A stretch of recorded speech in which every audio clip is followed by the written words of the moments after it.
God bless you.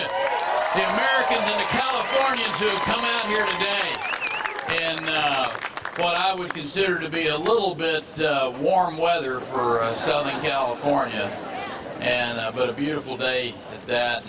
And you know, thank God we get to live in a great country like America. And Orange County's been a. If there's a place in this kind of blue state. I guess if you want to call it a raspberry and a blueberry pie, Orange County, here we are. Thank you for what you do. Let me introduce to you the first girl I ever had a date with in my life, and that is the First Lady of the great state of Texas. Going to make a fabulous First Lady for our country. She is really special. She's been a great mom and a fabulous wife and wonderful First Lady, and healthcare has been one of the things that she's really focused on. She grew up in that small community next to where I grew up, and her dad was an old country doctor, and she's a nurse, and it's just, you know, we truly are living the American dream, and we're so privileged to be here to ask for your support to be the next President of the United States. And I want to tell you, I stood on the stage last night with 7 other very, very fine and great Americans. And every one of them will be better than what we have in the White House today. Any one of them. And I appreciate their great sacrifice and their great commitment to our country. And look, we got our differences, and we'll talk about them and what have you, and hopefully in a very respectful way, and I do respect them. But the point is, we need to have a nominee that doesn't blur the lines between themselves and the current resident of the White House. And I'll promise you one thing, I have got that contrast between Obama and myself. President Obama and I are different. He's been in office for 31 months. Some of you may count it in different ways. That's 76 rounds of golf.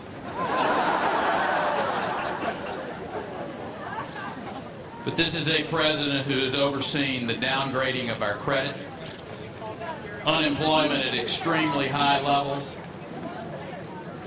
We have lost the confidence in our country and in the standing in the world. This president is set to give another speech tonight on jobs. But I'm telling you, the promises and the platitudes that we're going to hear are not going to cut it. This is about an administration that is the problem. That is what the Obama administration is. They are a problem for this country. Mr. President, we cannot spend our way to prosperity. It does not work. I'm tired of the liberals who only care about jobs so that they can see an expansion of more government programs. I want to create jobs so that we can create and generate income for families. Jobs are about dignity for American workers. Families being able to live the American dream. If you want to stimulate the economy, why don't you just eliminate the middleman from this equation, the federal government, and let the private sector keep and invest that money themselves? They'll do a lot better job than government will.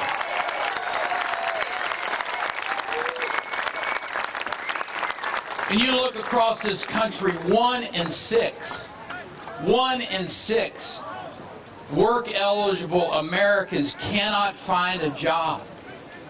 Mr. President, that is not an economic recovery. That is an economic disaster. We cannot afford 4 more years of high unemployment, this failed stimulus, this record debt, the loss of our credit.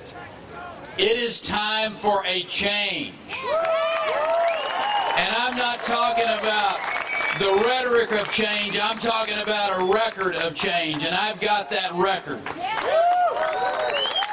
My home state has not only created 40% of all the jobs in the United States since June of 2009, but during that period of time, our credit rating went up.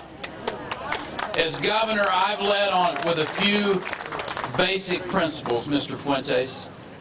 We kept it pretty simple in the state of Texas. Principle number one is don't spend all the money. They could learn a little of that in Sacramento. Don't spend all the money. The second one is to keep the taxes low on the job creators out there and still deliver your essential services. Have a regulatory climate that is fair and predictable, and a legal system that doesn't allow for oversuing. We passed loser pay this last session of the legislature in Texas.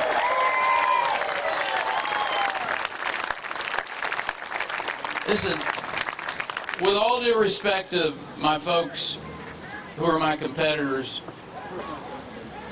nobody else has got a record like I've got in the state of Texas, or in this country for that matter.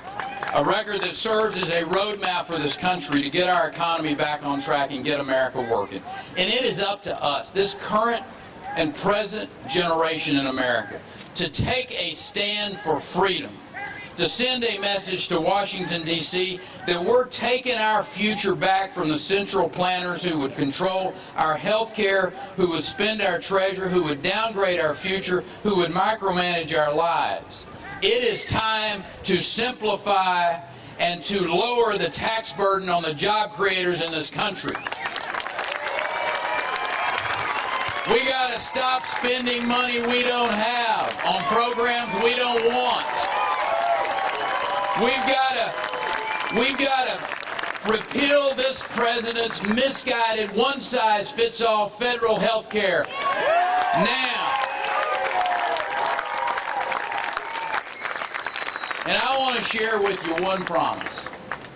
I will get up every day, go to the White House, step into the Oval Office, and make sure that we make Washington, D.C. as inconsequential in your life as we can every day. That is our promise. Thank you all for coming out here and being with us today. Believe in America. We can do this. We can take our country back. We can have a great and a powerful economy in this country again. God bless you, and thank you all for coming out and being with us.